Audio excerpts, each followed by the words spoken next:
So you have already started speaking English. So today I'm going to give you some basic to advanced level grammar that actually very essential and important. The 10 grammatical items that you have to learn and practice in your daily spoken English to make it more formal and to make it professional.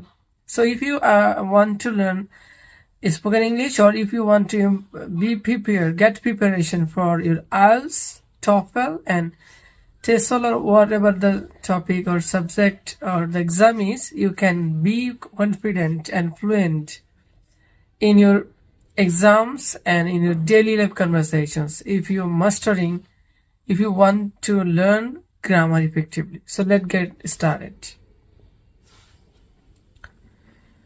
So we will start by introducing the importance of understanding English grammar and its impact on effective communication. Rule number 1, we are going to talk about subject-verb agreement. So subject-verb agreement, it is very important when you are trying to say something in English, right? So what is actually subject-verb agreement? You have to know all these things, right? If the subject is singular, you have to take the verb singular. If the subject is plural, you have to take the verb singular.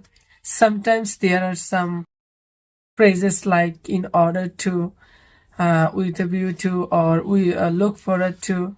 This is kind of things that we know the exceptions also of using to.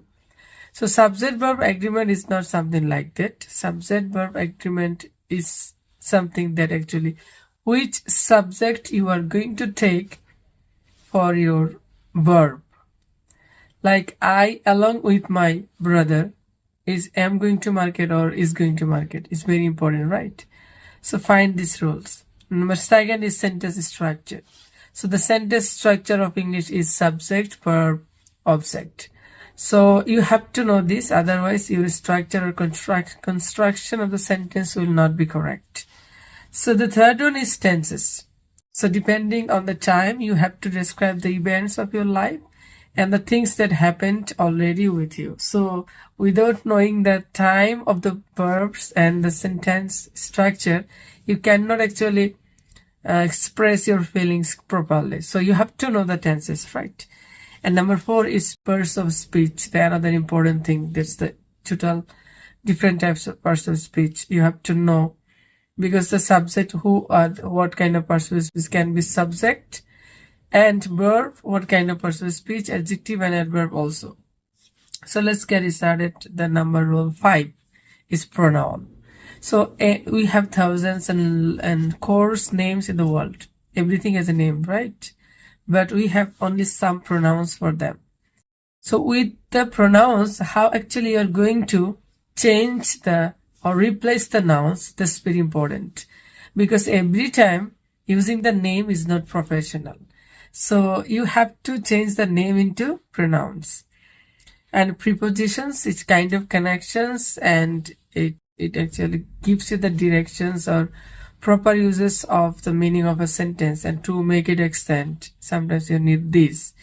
So you have to understand the preposition. It's the 6 number crucial grammar items. And another important part of speech, and we call it determiners, that is articles. Also you have to know, because I need a, I need a, and I need an, and this is the. So the, and some is very important, right? So, and you have to use these types of things properly. Agreement in gender and number. You have to understand which gender is this, masculine, feminine, or neutral, or common, in terms of using pronouns. And you have to understand that what kind of number is this, like the gender. If you understand the cousin, like cousin, and you have to understand cousin singular or plural. So cousins plural. So you have to understand the things like word order also. So what are the word order? So word order means subject, verb, then the other words, how actually you are going to add them. If you have any adjective, it comes with the noun, you definitely know. If you have any adverb, it comes with the verb. And if you have any prepositional phrase, it comes with after the object sometimes.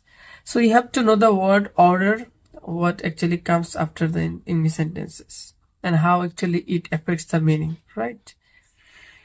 So relative clauses is also very important because you have to use the relative clauses to provide additional informations in the sentence or about the verb or any other part of the sentence. So I think you have got some idea what are the grammatical items you are going to practice for your daily life English or improve your English. So I think to improve your English, you are going to learn these 10 items very nicely and very properly. If you know this, you are advanced and you are professional in English. Thank you so much. Bye bye.